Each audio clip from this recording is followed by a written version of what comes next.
Hi, all. Welcome to the Beauty and Being podcast. I'm your host, Sarah Callahan, and this is officially our first episode. And I'm joined today by my friend, Eric McClain. I met Eric when we were hiking on the Appalachian Trail back in 2023. We ended up hiking about 400 miles together. And when we got off, I was going up to a summer camp up in Maine, and I asked Eric, "Hey, you want to come hang out at a summer camp?" And he said, "Sure." And so he came up to the summer camp. And then after the summer camp, he was like, "Do you want to live down in Florida with my fiance and I?" And I said, "Sure." So I moved to Florida. And spring of 2024, so 6 months after we got back from camp, him and Abby, his fiance, ended up going back on the Appalachian Trail for a while. So season 2 on the AT. And then they got off trail and then they came up to summer camp again. So he spent 2 seasons on the AT, 2 seasons on at summer camp, and now he is back in Florida and I am back in Nashville. So welcome, Eric. Welcome to the show. Hi, Hello. How are you doing? I'm doing good. I like podcasting. This sounds fun. It's going to be an experiment, but I'm excited. So you've spent 2 seasons or 2 seasons on the AT, 2 seasons at summer camp. That seems like a lot of traveling, a lot of things that are happening. So, it is now February 2025. It's the winter now. So is there any plans to slow down a little bit? Are you kind of over it or what's No, happening? I'm going again this year for sure. I You're, I think if I could, I would go every year until I die, right? Like the summer camp and the trail are really important to me. Um, they're like really great experiences. Abby said it best. She said, I am my best self when I'm during this season on trail and at camp. So more of that, please. what does she mean by your best self? Like what does that kind of describe about you? Um, I think they call this presence. Like, do you know how sometimes you look back on like a moment you had in your life and you're like, I could have said that better, I could have done that better. I could have gotten more out of that. I could have like been more in the moment. I could have been kinder to my friends. Um, and then other times you're like, man, I killed that. I crushed that. I felt I'm so smooth. Like people need to be like me, right? Like you have that very, I feel like I'm more in the second category when I'm on trail and I'm at camp, and I'm way more in the first category, like in real life or like during a normal, when I'm back home.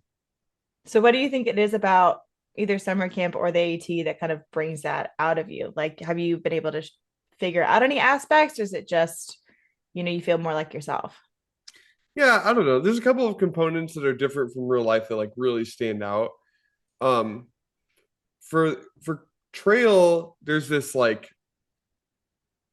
constant feeling of success and like rewarding your hard work, right? Like every step you take, if you want to feel better about yourself, like get on trail and take 3 steps, and then you're like, wow, I'm that much closer to Katahdin. Like immediate dopamine, right? Like, um, there's also a routine to it, like getting ready for to start hiking, putting your pack back together, eating in the morning, putting your clothes and your sleeping stuff away. There has this like routine to it, this rhythm to it that I can't really establish in real life, and it makes it, I don't know, I feel more consistently good on trail than I do in real life. At camp there's this like there's always a sense of like doing it for others, because there's like there's obviously the campers. They're like, you want to put on a show for them. Like they're like, they don't really understand why you're like having a bad day, so you're in a bad mood, or like things aren't as fun as they usually are. And so like that excuse doesn't really work with them as well as it does in real life. And there's also like your coworkers and stuff that have to pick up your slack when you're having a bad time or you're not in a funk. And so it's just like it's little things that push you to like be on your A game, in those situations that it's just not true in real life. Like people are, I don't know. It's weird. Like, on the one hand, like you want to be forgiving and you want to be like kind to people that are not having a good day or like not in a good funk. But at the same time, like when you judge me for being in a funk, I don't want to be in a funk as much. What is that? You don't think that pushes you into being more into a funk? Like I feel like if I'm in a bad mood and somebody judges me for being in a bad mood, I'm I'm more of Yeah, like, well, I guess I'll just be in a worse mood then. it's a spectrum. I remember, I think a lot of the hard stuff I've tried to do in my life, like I remember trying to do when I was in college doing RTC program and stuff. There was a like a ranger, like the CrossFit, GoPro Super Hua like armies like group. And I remember I was like just eating it, just so it was so bad. And I'd already tossed up my breakfast and everybody's just like cruising past me. And I remember the sergeant that was on duty I'm like, I just feel like I'm such a burden because everybody has to keep turning around for me. He's like, yeah, that's true. Like you are literally a burden on us.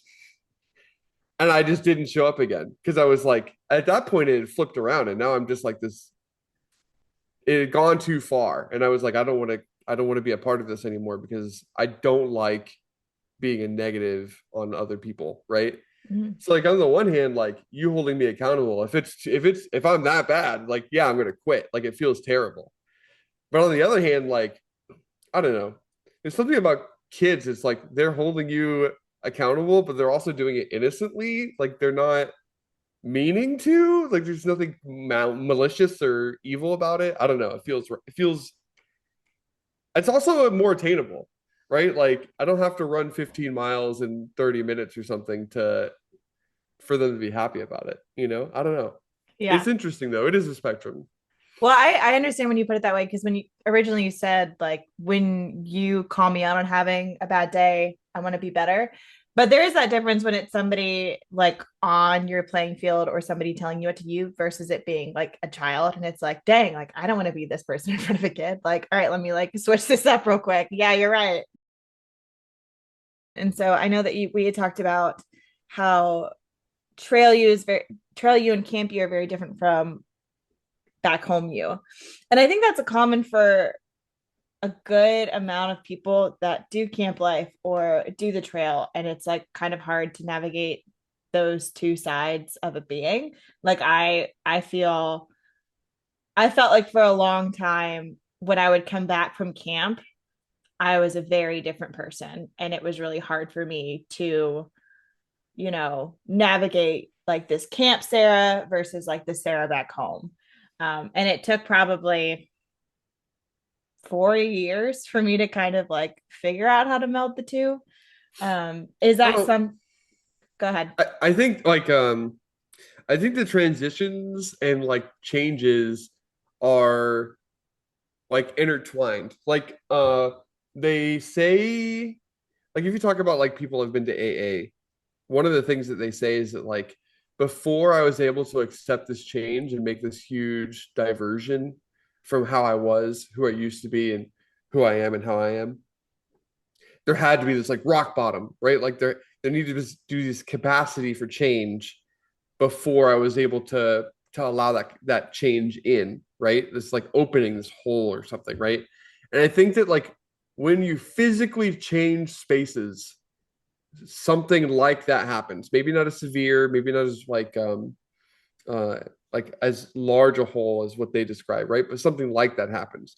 When you go to camp, like particularly for me that goes from Florida up to Maine, like not only am I changing just the space that is my house, I'm also changing the world around me, like my setting in such a large space, like what I do on a daily basis, the people I interact with on a daily basis, like what I eat, where I drive, all of these things. And like, of course, you're going to be a different person there, right? Like who we are, I think it's really just like genetics, what we ate in the last 2 weeks, and then like our environment, right? So, like, of course, we're going to be different when we go to different places. It's a third of who we are. Yes, I agree with that. And I think for me being in that space because I went up to camp when I was how old was I when I first got up to camp? 22, I think. Yeah, 22. And that was the first big adventure I'd ever had. Right. I don't think this, correct me if I'm wrong, but camp, the AT, that wasn't the first big adventure that you'd had. Maybe not in that capacity, but you'd been You traveled, you lived in other countries before. Yeah. I joined the army when I was 19 or 20. I lived in Iowa, Texas, Germany, and then Georgia. And then after that, I moved to Atlanta, moved there for a few years, and then came back to my hometown after that. So yeah, I had had some experience with this. I actually really like moving where I live because of this, right? I like this ability to reset, make new friends, make new habits, make, better choices when you're setting up, and hopefully that moves your life in a positive direction. I think as we grow older, we're more resistant to that. We want change less often. We want things to be safe and secure and predictable. And I think that's kind of death.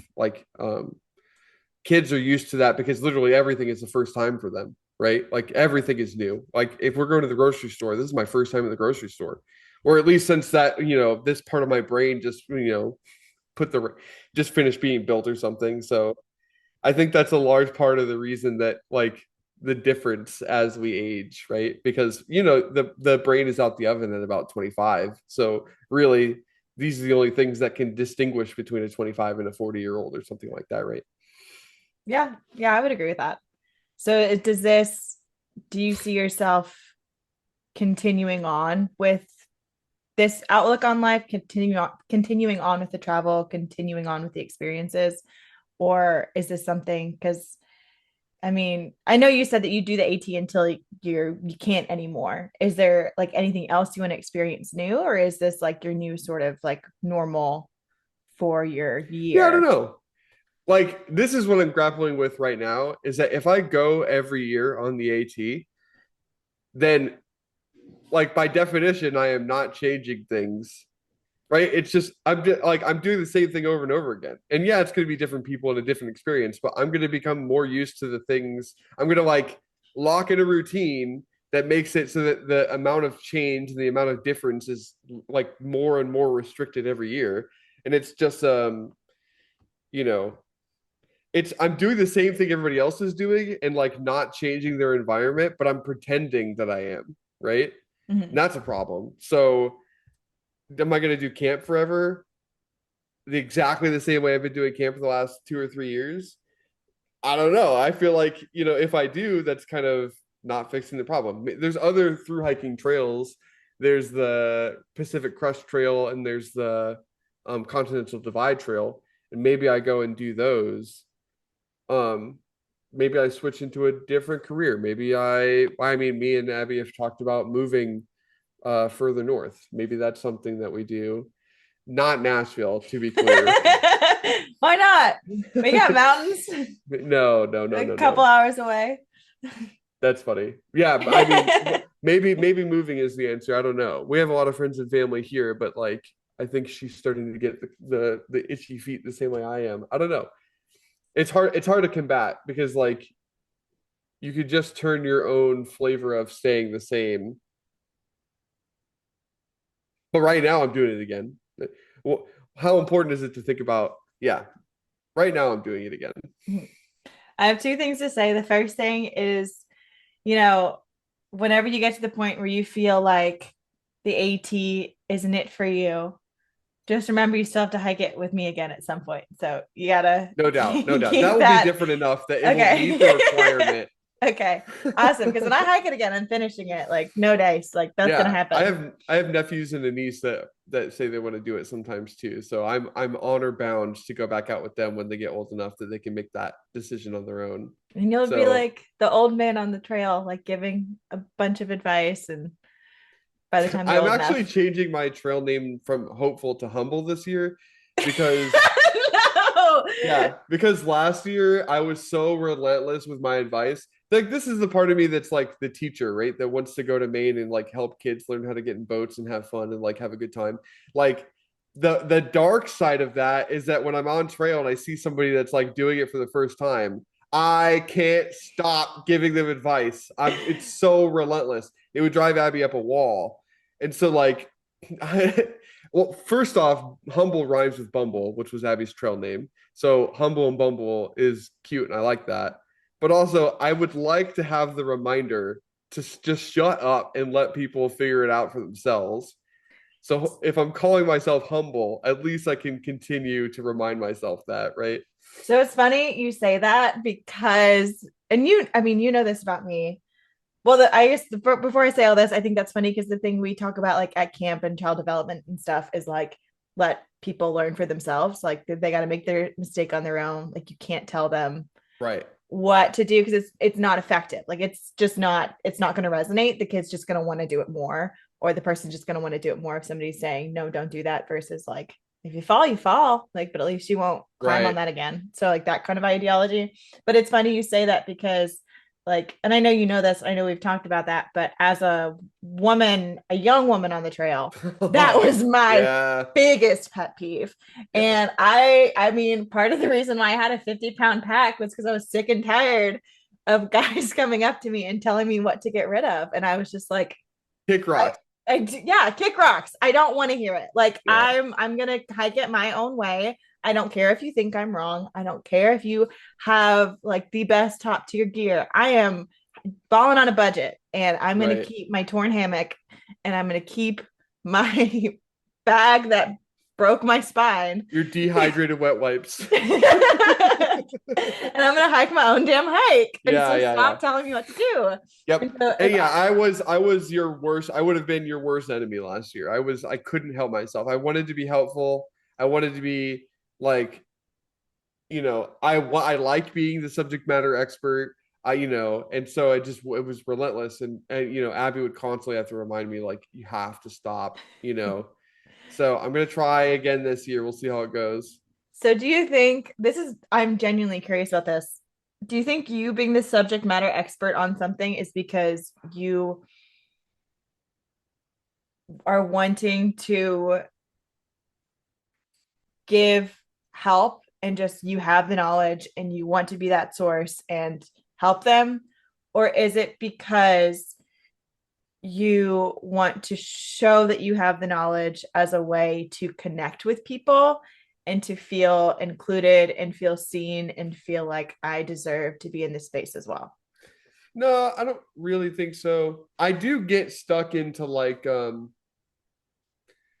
expertise measuring contests sometimes where like I think I do like that position of power because I don't like leadership positions. And so my life has been about like I don't want to be the person that's in charge of um just like making decisions in general, but I do want to be the person that's in your ear telling you you should do things this way. I think this is a bad idea. I think this is a good idea.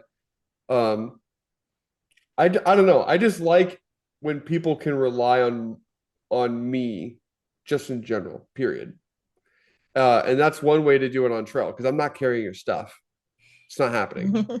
So like in a lot of ways, that's the only way, besides like going and fetching water for people, which I would do occasionally. Advice is really the only way you can help. I'm not carrying your food. I'm not cooking your food for you. I'm not setting your tent up. I don't know. Um, yeah, so it's like it is a way to connect or a way, but it's also a way to let people know that like that I know what I'm doing. It's a status thing, I think. Yeah, if I'm being honest with myself. Okay. I was just curious about that because I know we had kind of talked about that before because I know those aspects in you. So we've been talking a lot about the trail, and I know that on trail, the biggest way to kind of connect with people was to ask, why are you out here? Which I thought was honestly pretty beautiful. And like one of the reasons why I kind of got the idea for this was because everybody had a story on why they were there and that they wanted to share. And everybody's just different. And it was really cool because you got nothing to do for 2,200 miles. So you talk and you get to meet people in a pretty in-depth way that you couldn't, I feel like, in normal everyday world. And so people get really honest and really open about their stories on why they started hiking the trail. So I am just curious. Well, I know, but for the listeners, I'm sure they are curious of why, like, what was the reasons behind you wanting to hike the trail in general? Because I Do mean, you know? Do you know? What do you think? I know, I can tell you what I know, and that Okay, okay, what do is you know? that your grandmother had always wanted to hike it. Oh yeah, there's that too. And also the Unicoi Gap story. Right. Yes. Yeah. Yes. Okay. So you know the functional. Yeah. So I'll tell There's that. I'll tell it that there's first. more. There is more. So, um, it's like winter 2021. COVID starting to die down. Die down or whatever, like restrictions and stuff like that. Oh, wait, Um, ooh, I might you know want to get it this. right. You want to get it I right. do. Is it also about your relationship with God? Yeah, it's a little bit that too. Okay. I don't know. Yeah. So, 2021 is dying down. We have to go to a wedding. It's in LJ, North Carolina. Me and Abby have always liked going on day hikes. We've never even considered going overnight hiking. I did that with a friend's mom as a kid, probably 3 or 4 times, and it was a pill. I hated it every single time. I thought it was so miserable. But day hikes, we had done Stone Mountain in Atlanta a few times and a little here and there. And we just like doing day hikes. So we didn't know what else to do while we waited for the wedding. We went for a hike at a place, Ravencliff Falls, and I'm in my little sedan and I can't get myself to go through this creek that the road goes through because I'm like, I'm going to flood my car. We're never going to get home. We live 6 hours away. It's going to be a nightmare. I'm not doing it. So we ended up just rolling around trying to find a place to hike a little bit, and we ended up on the Appalachian Trail. We'd never heard of it before. Um, we just decided to go for it. We made it up. I mean, I don't know if anybody knows the trail, but Unicoi Gap is like one of the steepest ascensions in Georgia. It's like it is gnarly. We made it maybe 500 feet, and we were gasping for breath, just absolutely dying. And then 3 or 4 just skinny, you know, skinny, stinky, hairy hikers like sprinted past us. I mean, it was a spectacle. And then they got down to the bottom and they jumped into an unmarked white van. And then we watched them take off while they stuffed their face with like granola or something. And we were like, what just happened? It was just such a weird, it was like a carnival had come through town, but they just hadn't set up or something. And so we were Googling it on the way back home after the wedding when I found out what it was. We had dinner with my grandmother a few nights later, and it turns out like she was incredibly into hiking when my mom was growing up with her. They had done large sections of the Appalachian Trail. They'd been to almost every national park in Florida. I'm sorry, not Florida, in the US. And it was like her dream to hike the Appalachian Trail before she passed. And she was telling me that as she was on oxygen, with her husband basically bedridden. And it was at that moment that I realized that like one, I had aspirations to hike it because it did seem like fun, and two, that I was doing it in the next 3 or 4 months because I couldn't wait. I had to learn the lesson that my grandmother was trying to teach me as she sat down and talked to me about it and told me to do it. It was just like so visceral and real. Like I could see myself in her shoes if I put it off even for a second. So I looked up when the starting date was, and it was in 3 or 4 months, and I knew I was going to do it. Abby was pretty reluctant about it, but the other part that you maybe don't know as much about is that like I was in a huge depression from 2020. I mean, like days of like not being able to get out of bed. Um, I had like an existential crisis. I didn't know what life was about or what my life was about. And like I think Abby seeing any direction come from me was just like, yeah, you got to do that. You got to go. You got like anything to get out of this. It doesn't matter what it is. So she was supportive despite it meeting 6 months apart. Probably 6 months. I was 285 pounds at my heaviest, which is around that time. So I knew I wasn't gonna be able to do it in 4 or 5 months. It was gonna take every second of like the available 3 month, 3 season window to do it. So yeah, 6 months. Um, and then from there, I started hiking daily at my local, Florida trail section. And then I was ready to go by March 4th is when I started. Yeah. Wow. I didn't realize that. I knew a good chunk of the story. I didn't realize how much. I knew how much it meant to you, and I know how much it means to you, but I didn't think I realized how much it fit in with what you were going through in 2020, because we had talked about that a little bit. Yeah. So like I had yeah, I had I think a little bit of it was the 2020 kind of like lockdown and stuff, but I live a home life for the most part anyway. For me, it was very specifically watching Bo Burnham's Inside and then having a little bit of a triggered depressive episode from that. And then also like my abandonment of agnosticism and acceptance of atheism gave me this very existential crisis of like, what is life about? What is the meaning?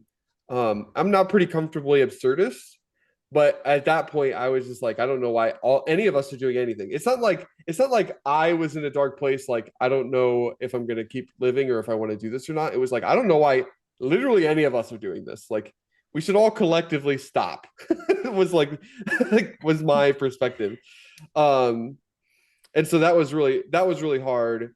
And then I think very specifically the idea of like I could create a legacy if like the Appalachian Trail, which is something older than the rings of Saturn, older than like the human species, if it in its entirety got to observe me and see me walk through it, like my life becomes intertwined with this like millennia old thing, and that felt like it was worthy of my time, like to kind of combine my name with this thing that is older than me.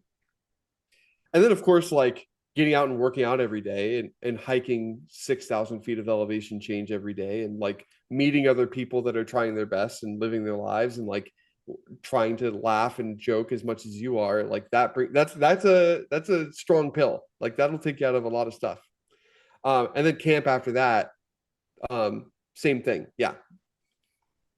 So, do you think because I don't think we've ever talked about this, has your perspective on that idea of why is anybody here? Like, what's the point? Has that perspective changed at all from 2 seasons on the AT, 2 seasons at camp, and then I don't also know when I everyday really life? accepted absurdism. Absurdism is the idea that like no, there's like really no objectively correct reason, but the fact that we have a conscience means that we just get to decide to make it about anything, and it's each individual's right to like make life about whatever you want because it has literally no meaning. Um, and I'm pretty comfortable with that idea, but like going on the AT and being kind to the people around me and helping a camp situation and helping kids have fun and like learn to be good people, like that's a reason that for me um resonates really strongly and is something that I'm encouraged and excited by, so it's as good as any other reason, right? Yeah, I would agree with that.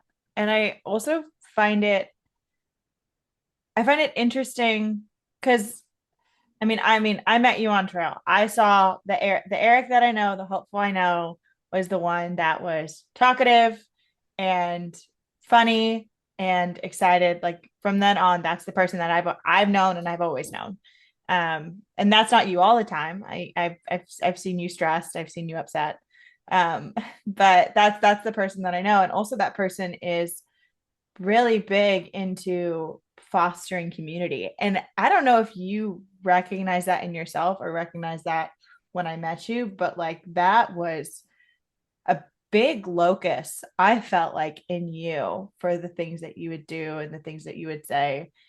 And I'm curious if that developed like on trail when all these things were changing for you, or if it was something that you had in your wheelhouse previously, because even living with you, you have a very big community in Florida that you keep close. And I don't know, from somebody that I felt like didn't have a focus on that as a young adult, and that now I do. It was just interesting to Right. see.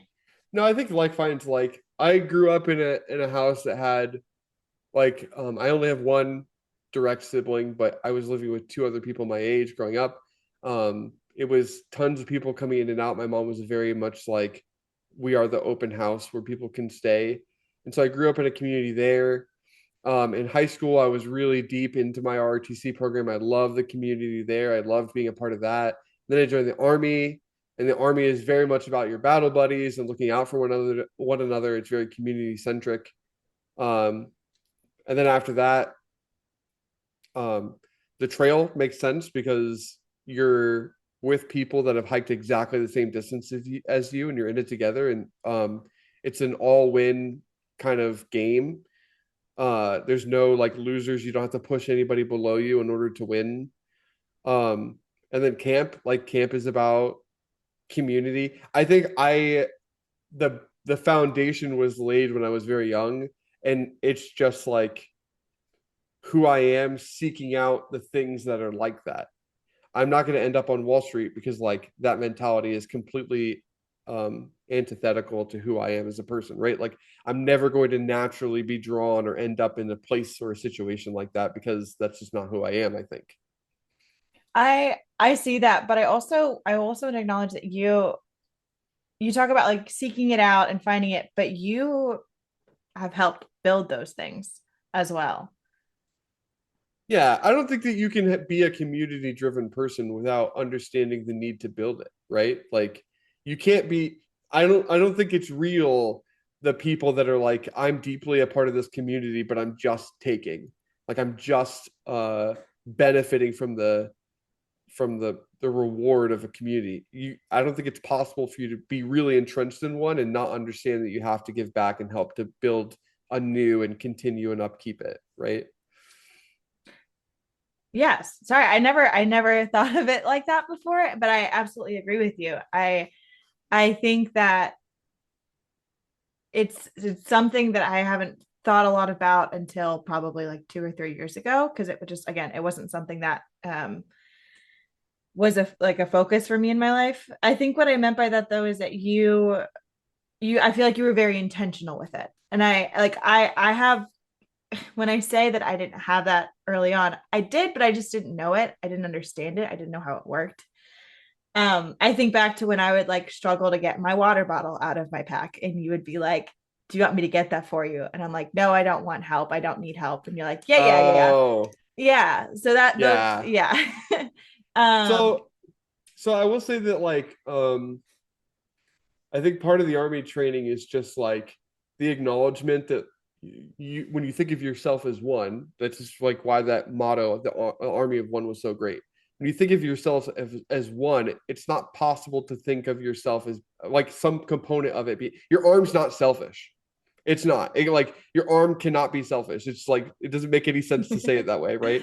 So do you think of yourself as a group? You think of yourself as a community? Then like one piece of the puzzle needing having a need doesn't make it selfish, right? Like I think that the army is probably giving me the tools to think about things that way. When I think about like esprit de corps, like group morale, like I don't think about individuals, but I am worried about the community as a whole and like what the trends are and what the pattern is and stuff like that. And I think that mostly came from the politics of trying to monitor 4 to 6 people in my household all being like happy and healthy, and the politics of like groups, and yeah, it just kind of builds from there.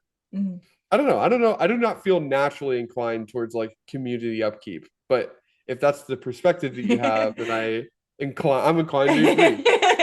I mean, Yes. I think it is. I think you were very much because I think the group that we had, a good the rest of us, our heads were up in the clouds most of the time. I think you were the one to kind of like keep us grounded, keep us focused, and also because of that, you were the one to really check up on people when things were happening. What I mean by that is like there was a day that like I fell pretty hard and I didn't like think anything of it. Like I chipped my tooth, but I was fine. And you were the first person to kind of meet me close to the shelter, and you were like, and you were worried, but you were supportive. And I remember you like just walking me into the shelter and or wherever our campsite or whatever it was, and you were just like that. It wasn't it You were always one to check up on people, make sure everybody was okay, but also like you would introduce whether either at camp or on trail games to play, setting up like Sunday fun days, things like that. Like that was something you're excited about. So it's through being your friend that I have tried to develop more intentionality with it because I feel like you were very intentional with it. where like I love my friends and I want to be there for them in any capacity that I can, but it just I that's fine to say, but you need to be intentional with your actions if that's going to be something that you are wanting to invest time in, if that makes sense. Right. Yeah. I mean, like when I went to go meet you that day, it was like this is like the weird conflict between community and selfishness. Is it like you want to build your community, but it's because you want to benefit from your community. So like the order of operations went like this. Her morale is probably really low because she chipped a tooth. It might be so low that she wants to go home. If she goes home, Chelsea, her best friend, is going to want to go home with her. And if they go home together, then Trips is going to be discouraged and he's going to want to go home because now like the whole group's gone. So I better go right now and make her feel as good as possible and reinforce the fact that we're all going to be here forever. Because if she goes, it all starts to fall apart and then I'm hiking by myself. And that sounds awful. So like the motivator, the emotional motivator was selfishness, right? I don't want my friends to leave me. You know what I mean?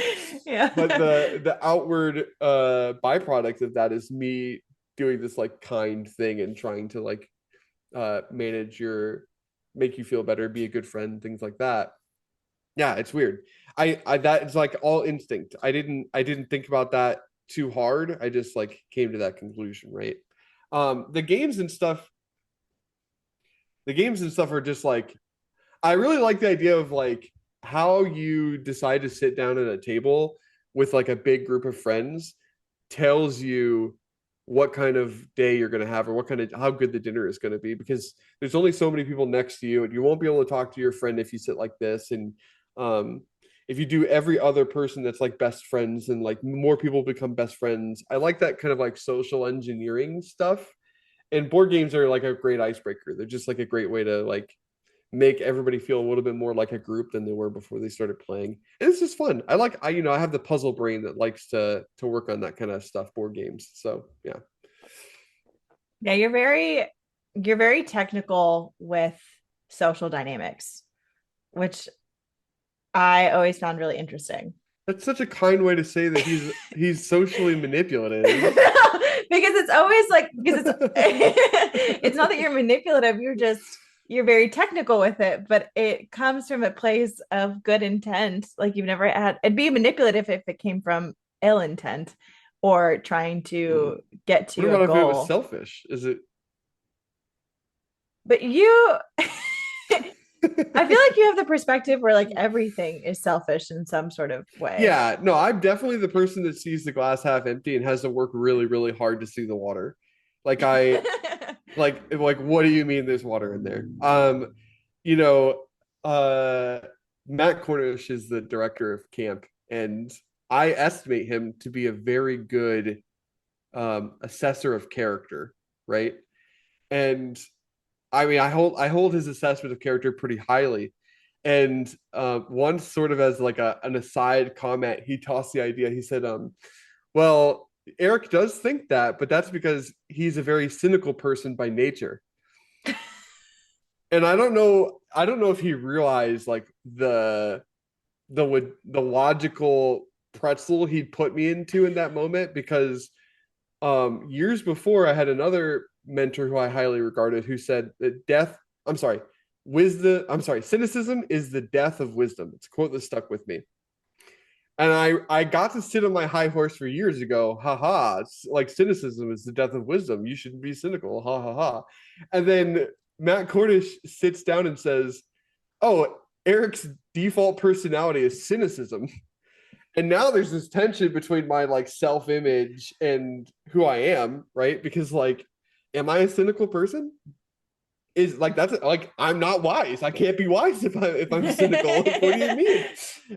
Abby likes to say that he cornished me instead of he cornered me. That's funny. Cornished me. So yeah, I think he's right. I think I am like naturally cynical, but I also think it's true that like cynicism is the death of wisdom. You need to find ways to be positive. Like it is correct to think about things positively. And so I have to fight my personality all the time that wants to say things like I'm being selfish instead of saying things like I'm being community focused, right? Like, like that's hard to Yeah. do.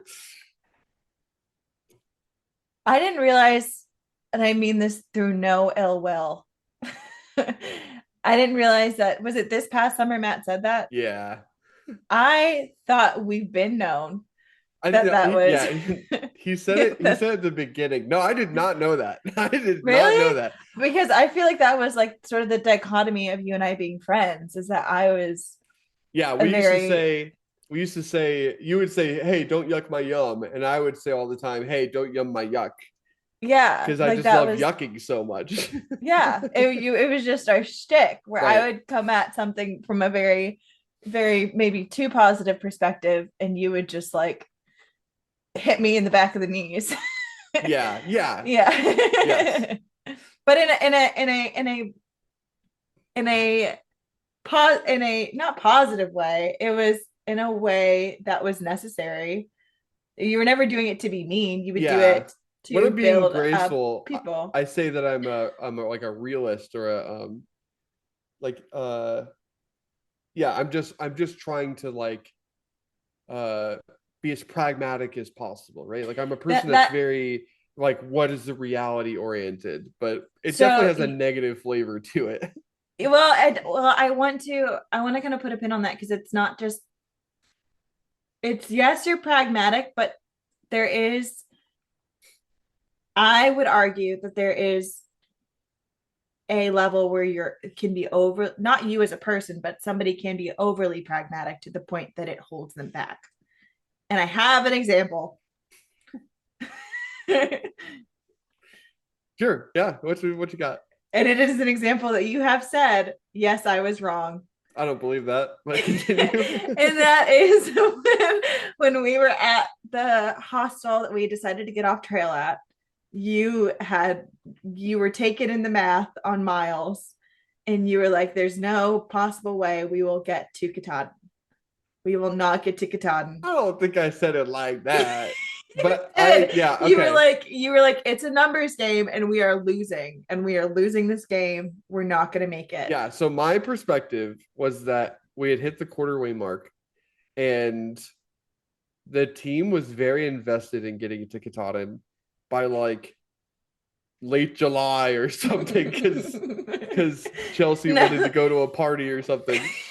It But was late August. yeah, whatever. Yeah. But I had done the math on like how long it had taken us to get to the quarterway mark. And I extrapolated that math out to see I estimated how long it would take us to get to Katahdin. And then I compared that to the day that the Baxter State Park closed for the winter. And I went, that math ain't mathin'. I think that's literally what I said. That math was probably bad because it wasn't anticipating like the mid-Atlantic part of the Appalachian where it drops down pretty significantly, and all the time it had taken us to get started, and the fact that we had started during the winter, so there was more 0 days and like cold weather days that needed flushing out than normal. So the math was really bad, and I came to the group and I was like, "This isn't gonna work. We got to keep going." And I think that wasn't all my fault. That was the reason we stopped and got off, because there was also some financial stuff that was going on. It was a little bit like a dam breaking, but it was my water, my crack that pushed the water through the dam. Well, it was. I never said that it was the reason we got off. I said that when we got off, this was happening. But yeah, there's, because like, yes, it's pragmatic to think like that, but you can't just look at one instance. There's a whole bunch of other inferences Right. that needed to be had that weren't being had. Right. And all of our friends that we had seen in that hostel pass through did they all made it. Yeah, they all made it. Yeah. Leaf made it, Pinto made it.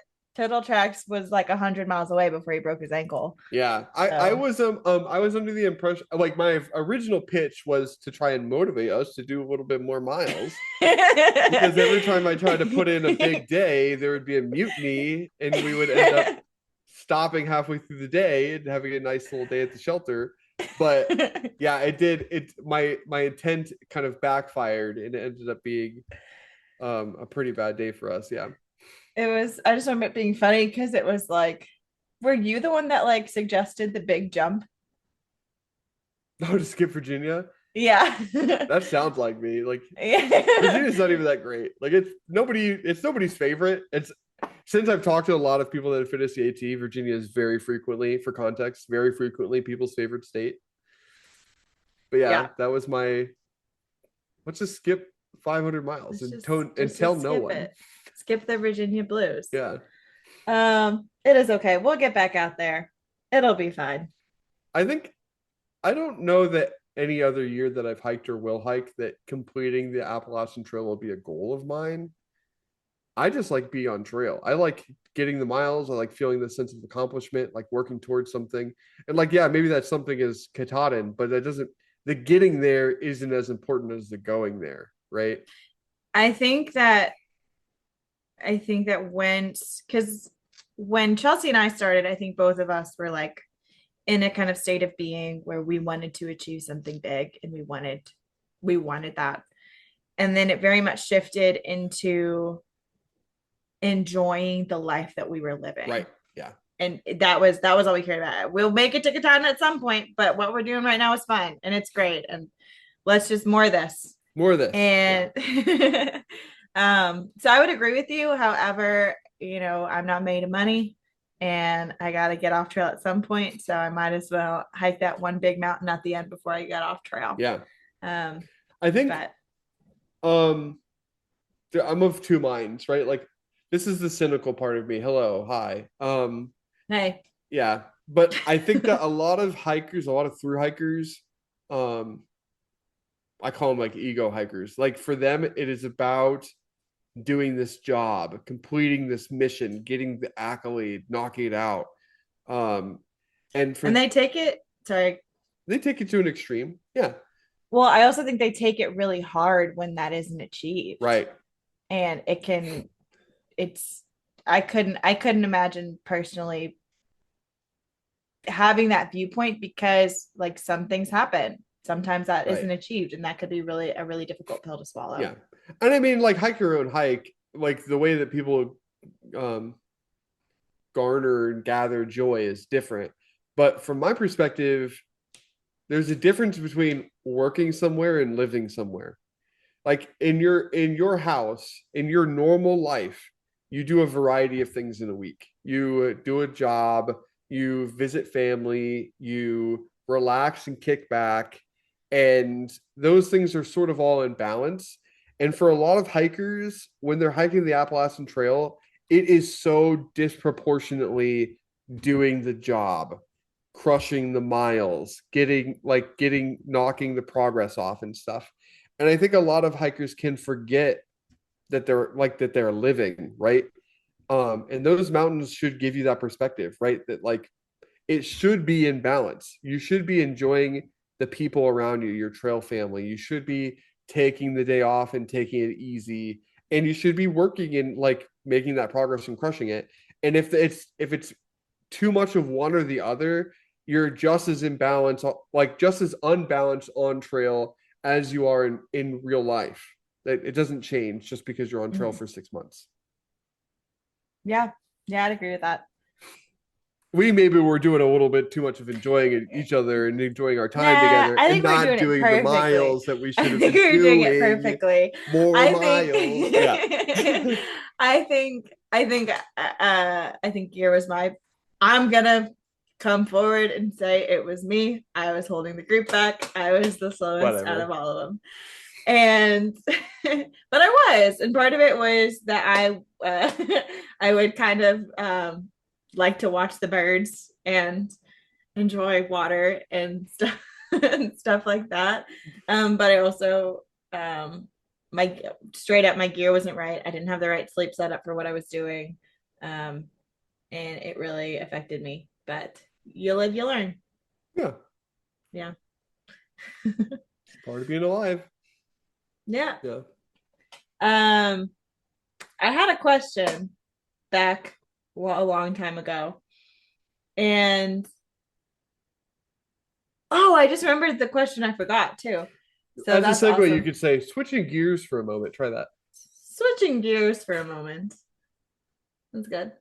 Switching gears for a moment. Back to our previous conversation. You mentioned that as we've been talking about community, that when you went on trail, you were going to have this community of hikers that are, all living through the same experience, all doing the same thing, that bonding. Um, I ask this because it is a common question that I feel like I get asked when I tell people that I did miles on the AT. Were you expecting to be alone the entire time, or were you expecting to make a new best friend? No, I was quite sure. In fact, I was like, I need to resist the urge to make friends.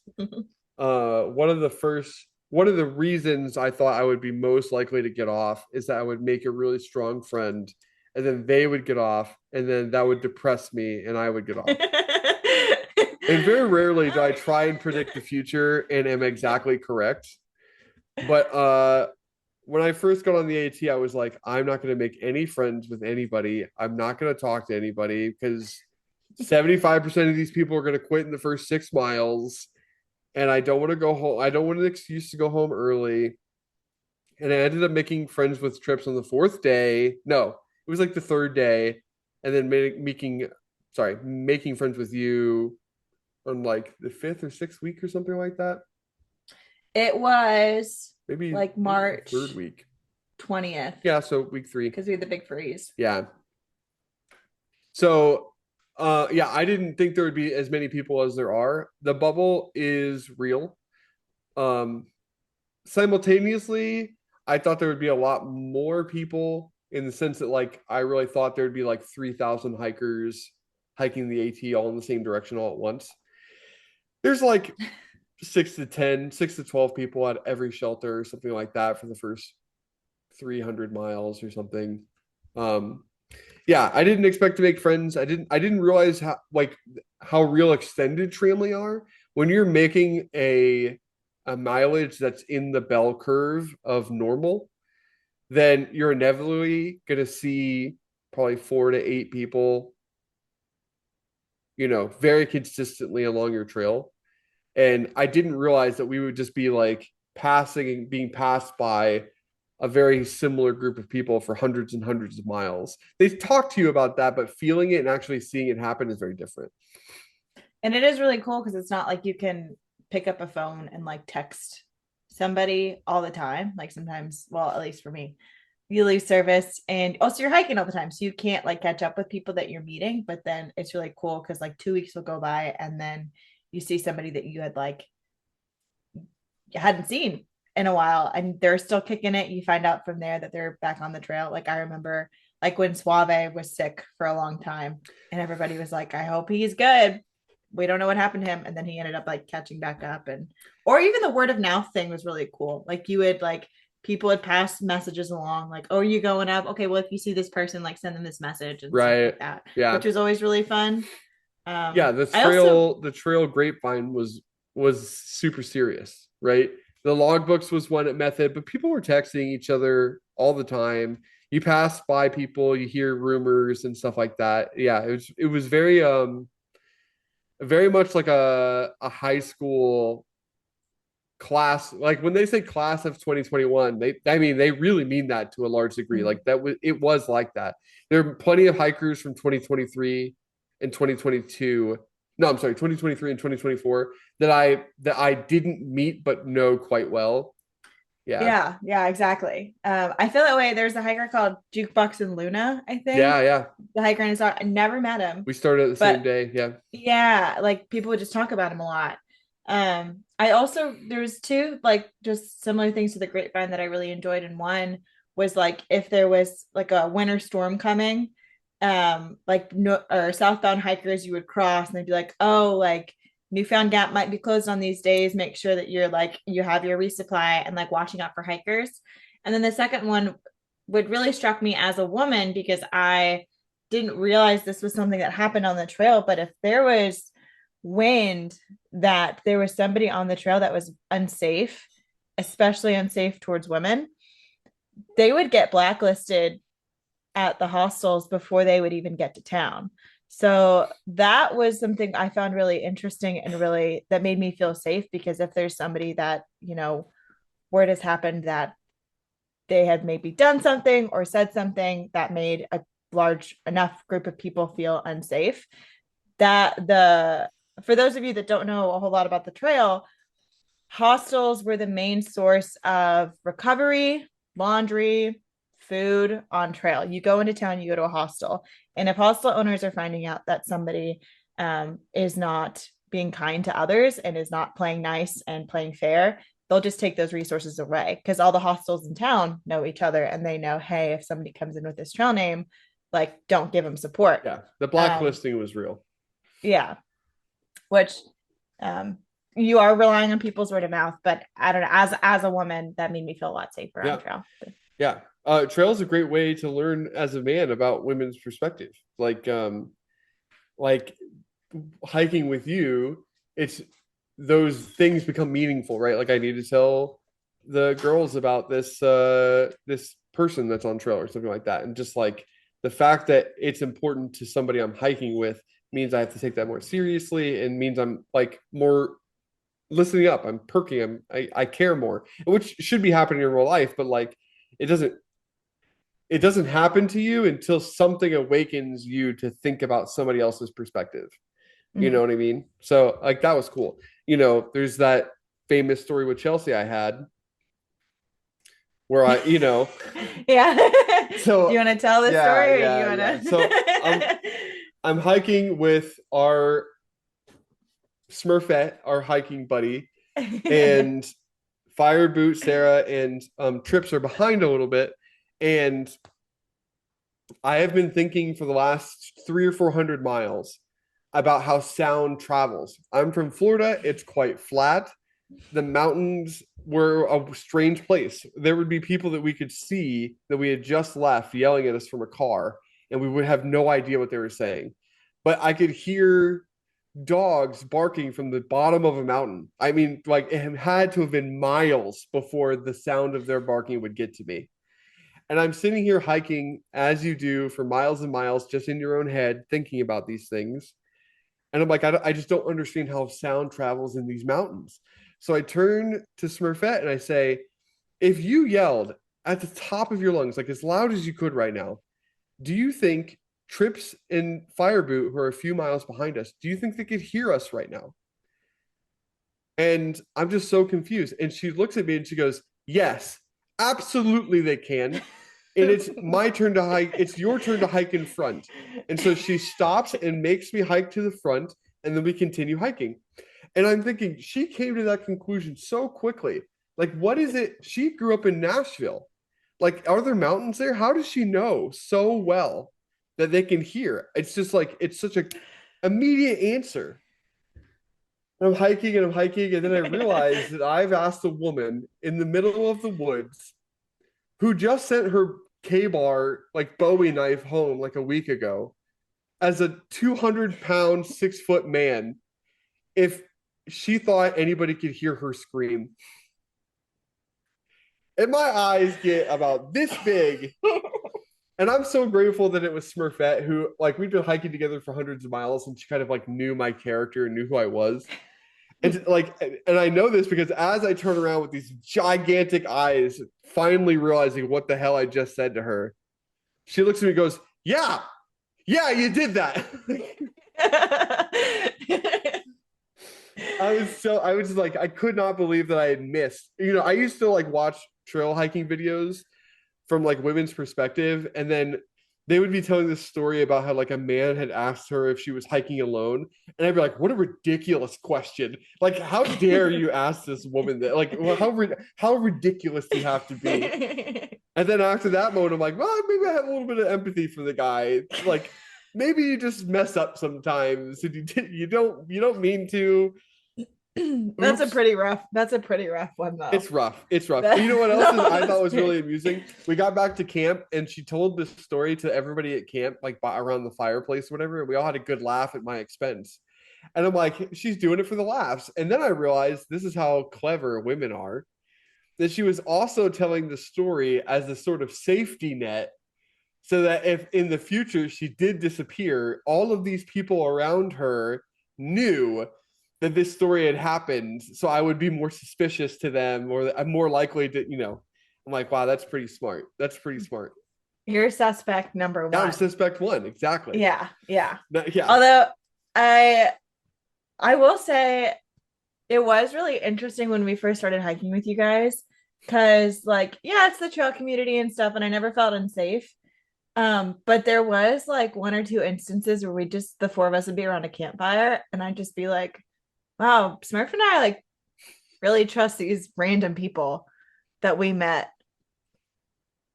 And they've never given us bad vibes, but we're just really trusting like two men over 6 foot to like hang out with and hope we'll be okay. Right. And it's fine. It's fine. Everything was Everything's fine. fine. That's But how there my whole was like life one is, or by two the way. moments of panic where I was like, wow, all right, this is not something that I feel like I would have been comfortable with in real life. But, you know, Yeah, we're getting into a car with strangers to have candy and free food, and yeah.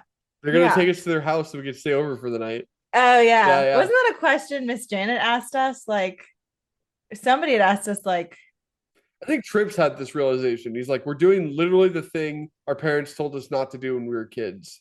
oh, Just getting yeah. into vans with unmarked vans with strangers.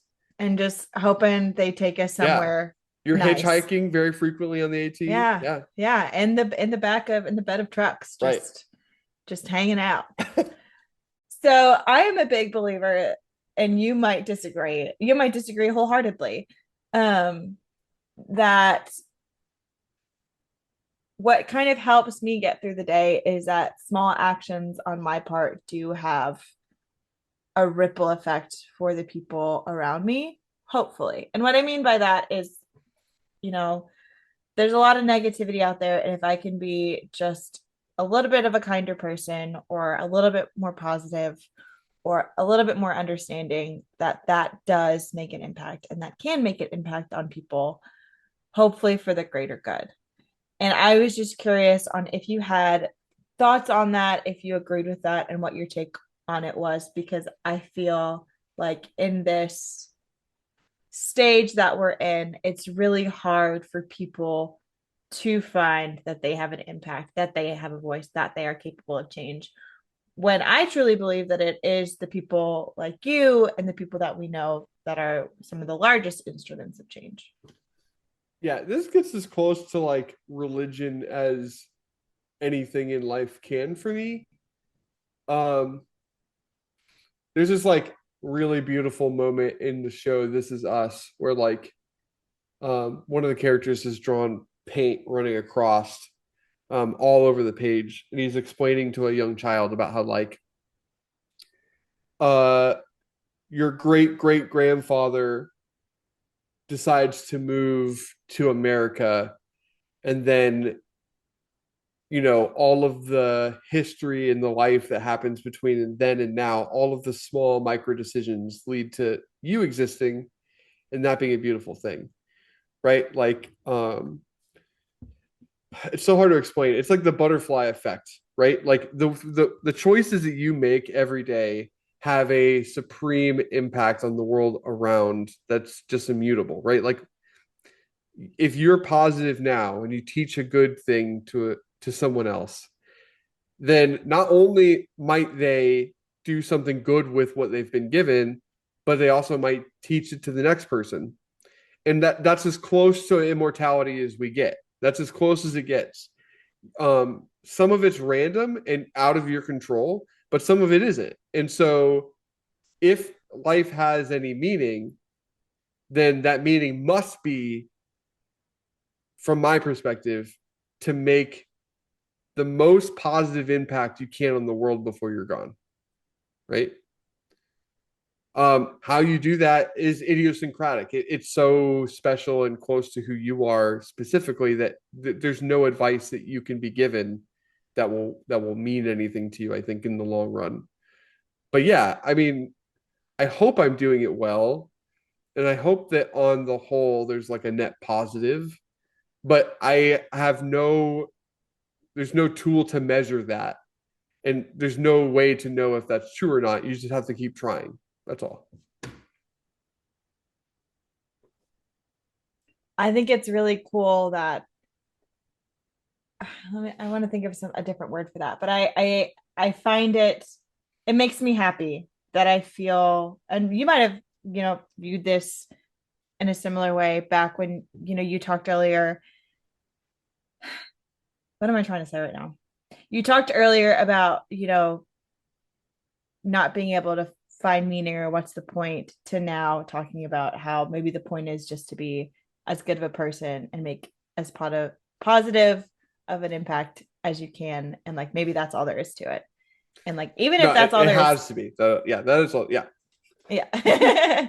And if that's all there is to it, I think that's a pretty nice way to live. I like that idea that even at the end of the day, when you're gone, when we've left this world, that there hopefully the love that we have shown others and the care that we've shown others is still around, and those impacts are still around. And that's all we can hope for. Yeah. Yeah, You get it. You get it. yeah, I Yeah. do. Yeah. Yeah. I have a lot of love to give, and you know, just want to help as best as I can. I'm not perfect. I will never be perfect. But um, you know, anyways. Yeah. So we're gonna go ahead and close out. But is there anything else you would like to share about sort of how you as a person now have come to be, or any other closing thoughts? Nah. Imagine people complexly. Yeah, I agree with that. I think um if people are quick to judge or quick to assume, then Why use many words uh, when few words work good? exactly. I'm trying to think. If people are quick to judge or quick to assume, then no change, no relationships, no community can be built. And it's not fun for anybody. Yeah, I'll probably cut that. Imagine people complexly. You get it. Imagine people complexity. I agree with that. I Yeah. agree with that a lot. All right. Well, thank you, Eric. I hope you have fun. When do you leave for the AT? 700 hours. No. That was wild. No, I think it's in 2 or 3 weeks or something. My brother is doing the first 7 days with me or something. So Oh, really? yeah, That's exciting. Has he backpacked before? he is not. But Okay. what better place to start? To start, yeah, it'll be great. Yeah, Um, that'll be fun. That'll be exciting. Maybe I can come out. What day? You never told me what day. I am hiking with a few friends from March 2nd to March 9th, I think. March 2nd through March 9th. Okay. I'm Mark your trying to calendar. think what? Mark your calendar. Well, I'm trying to think if this will be out by the time that you leave, but I think it'll be just That'd be cool. Watch it, listen to it on trail. yeah, I Yeah. think I think that's gonna happen. I think we're gonna post either right before you leave or right during you leave. But I can't come visit you during Okay, that week. that's But I'll fine. come visit you in April. Sounds good. Well, have fun with the trail prep. Thanks. See you next time. See you next time.